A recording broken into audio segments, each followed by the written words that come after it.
Hi, and welcome to the show. Subscribe at kevinmd.com/podcast and get CME for this episode by clicking on the CME link in the show notes. Today, we welcome back Ryan McCarthy. He's an internal medicine physician. Today's Kevin MD article is When a Doctor's Heart Falls, Witnessing Raw Emotion in Medicine. Ryan, welcome back to the show. Kevin, thanks for having me. So Ryan's been on multiple times in the past. Go to kevinmd.com/podcast to hear his story. But today, let's talk about your most recent article, When a Doctor's Heart Falls, Witnessing Raw Emotion in Medicine. Tell us what this article is about. Yeah, so this piece is really a reflection on what it's like to be, I guess I'd use the word ambushed. I would also use the word witness or to receive a story of intense pain. And in my particular piece here, it was a patient sharing a story that was painful. And it was not why they were seeing me, but it was clearly a part of their life. Their grandson had been very sick and, in fact, had died from cancer. And my experience with them was just my office is a safe place to talk about things. And that happened to come up. And my patient had been brave for a long time. And then when the dam burst, it burst. And so we shared that moment together. You're a primary care physician and you've heard many, many stories in the exam room. So, as you were hearing this particular story, tell us what was going through your mind. Oh, my heart just broke. And I think you can relate to that, where when somebody just starts telling you something, there's small talk and perfunctory things that we talk about in the exam room. And then there are stories that we know that are just so heavy and hard. And I could just tell that what I could really do is just be present, Mhm. be a listener. I share in the piece about how I pulled my chair up and I put my arm around her and I just set my big head on her shoulder and just kept my mouth shut and just was listening and letting her know that I wanted to hear this. I wanted her to unload it. I wanted her to tell it. I didn't want to interrupt it. I wanted to respect her story in that sense. And so I think for many of us that come to the bedside, we know when those moments are starting to unravel in front of us. And I was like, you know what? This is what we're doing today is I'm gonna let you tell this in the way you want to tell it. Take us into the exam room during that time. So, as you were listening to the story and you had the acute realization that, hey, this patient is sharing something so painful. So, how did she respond? What happened next? We have a long-standing relationship, so this was the latest chapter in a much larger volume between this patient and I. So she knew that I was a listener and a safe person to tell this to. And, I grabbed some Kleenex and I hand it to her. And as I as I wanted her to experience and process this, and so there was no time frame for me to like, okay, well, after a minute or so, I'm gonna do the next thing. I really let her have that, and then when she was kind of clear that like, okay, I'm gonna dab my eyes, and then when she wanted to kind of bring us out of this moment, I let her guide us through that with tears and Kleenex, and I really followed her cues.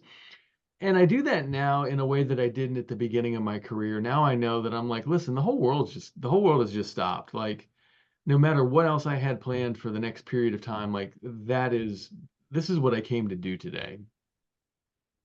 And it goes without saying that patients share things in the exam room that they wouldn't even tell their most intimate partner. Oh, it's so true. And as I share in the piece, she shows me a photo from her phone, and that's so much of the storytelling now. At the beginning of my career, almost a quarter century ago, people would describe somebody or something, and now they do that, and then they say, "Well, let me show you," and then they show us an incredible photo or a video clip or something where we get to see this person. And she showed me this photo, and it was a young man who was a college kid, and he clearly had an advanced illness, a cancer, and that image was just so heartbreaking. I'm a visual person by nature, so when I saw this photo and I see her tears falling on her phone as it shakes, like it was just kind of a heartbreaking moment. But I knew that I had to be strong and be present. You mentioned you've been practicing, of course, for 20 plus years now. And during that time, that power of story has taken on less and less importance in the Mm. eyes of some healthcare decision makers. How do you still hold on to how important patient stories are despite everything else around that chisels away from that importance?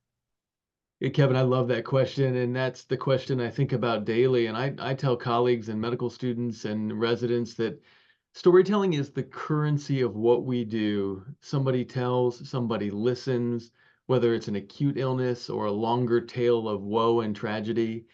And I really think I'm going to call that narrative practice, Mhm. narrative medicine, those type of things, that storytelling arc and art. It is the antithesis and I think the counterpunch to algorithms. It's the counterpunch to computers.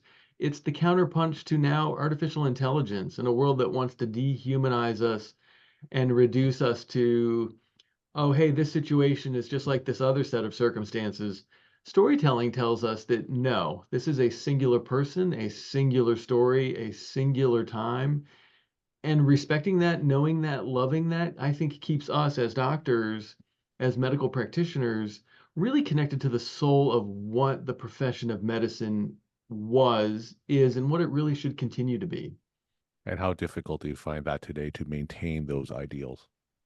Oh, it is so hard and it's exhausting, and I don't have to tell you that. And I was sharing a conversation earlier this week when somebody said, "So, hey, how do you listen to these stories? How do you have time?" And the answer is healthcare requires so much more prep now than it did at the beginning. I Mhm. remember those days when I'd walk in with a paper chart and sit down, and that was the beginning of any thought I had about the visit. The patients I'm seeing today in my office, I started prepping and reviewing notes at 6:30 this morning so that I could see their labs and their ER visits and their specialists. In other words, I do that so that I can have more time talking to them. How have you been? What are you doing? What are your summer plans?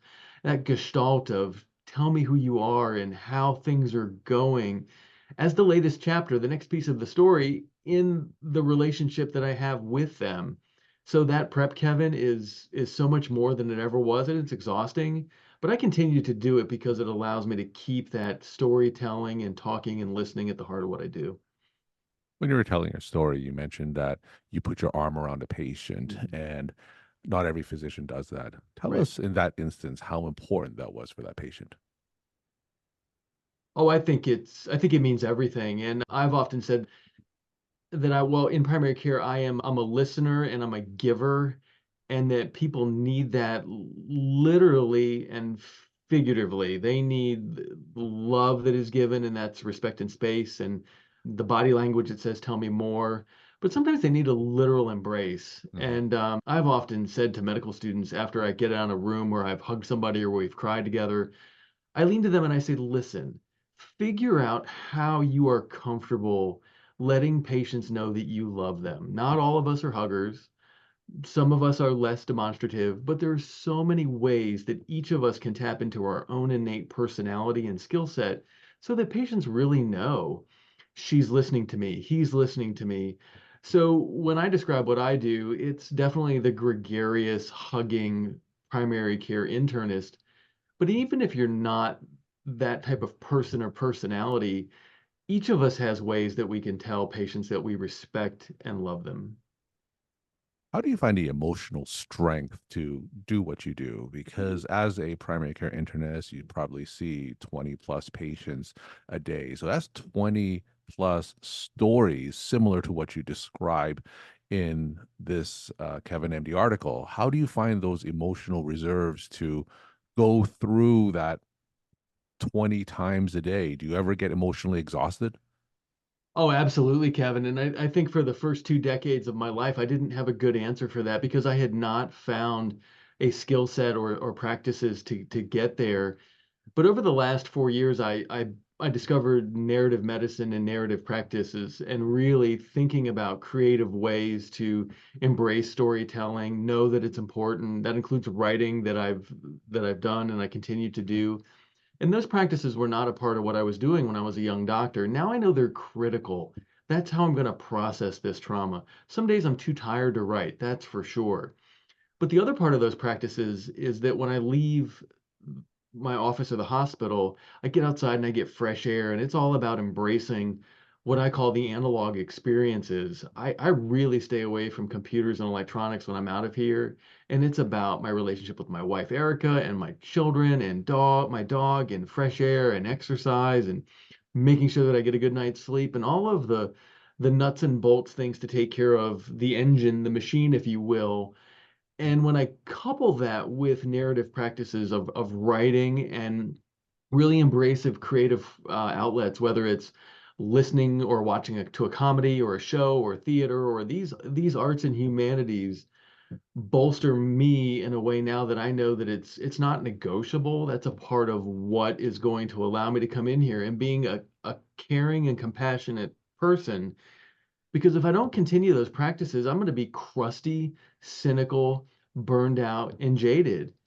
And it's a choice to step away from all of those. So go a little bit more granular. How specifically does, say, writing about these experiences and how does that fit into your workflow? And specifically, give us an example of how that helps with that emotional exhaustion that you would feel if you didn't do this. It's a great question. And my particular writing practice, when it started, I used the most convenient thing that I had with me at the time. During the COVID-19 pandemic, I had my phone with me one day and I was putting together a grocery list like so many of us do. And at the bottom of the grocery list, I made a comment: "Today is terrible. I have no idea how I'm going to make it through today." Mhm. And that was a COVID day. And from that, I realized like I continued to start writing some thoughts down. And then if we leapfrog to where I am now, Kevin, if I have a really hard day or something like the story that I wrote for you, I will take a moment before I leave and I will open my notes app and I will write down the immediate thoughts that I'm having about it. And that's it. Maybe, and sometimes I have just gone through 4 or 5 paragraphs, and sometimes a piece comes together lickety split. Other times I put a thought there and I know I'm going to come back to it. But the way that that helps is by starting to process it in writing. I'm not dragging it home to my 3 kids, uncooked, unresolved, rolling around inside of me. If I've already started that process of thinking or putting it down, that means that I'm allowing myself space to process something that was painful. And that's what's really, I find, the healthy part of it. And what I want to teach to residents and medical students and fellow colleagues is that simply by doing that, it's a therapeutic process. And there are so many things I write that never get published or go anywhere. And just the telling of the story, it really it helps me and heals me in a way that as a young doctor I never dreamed was possible. As you mentioned before, you are safe to say mid-career, 20 plus years of doing internal medicine, primary care. Are you happy with that balance between talking to patients and hearing their stories and being emotionally involved and your ways of narrative medicine in terms of coping with that emotional exhaustion? Have you found that balance, or do you feel that this is a continuing evolution as you progress through your career?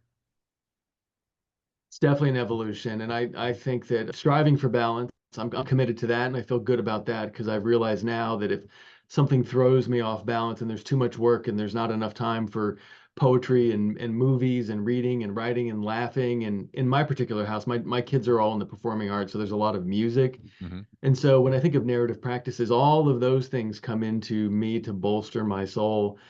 And if if I go through a run of working, and we all know that at times during flu or COVID or some other season where it's just like run ragged for a few days, if I sense that balance really shifting in the wrong direction, I know that I need to start pulling back.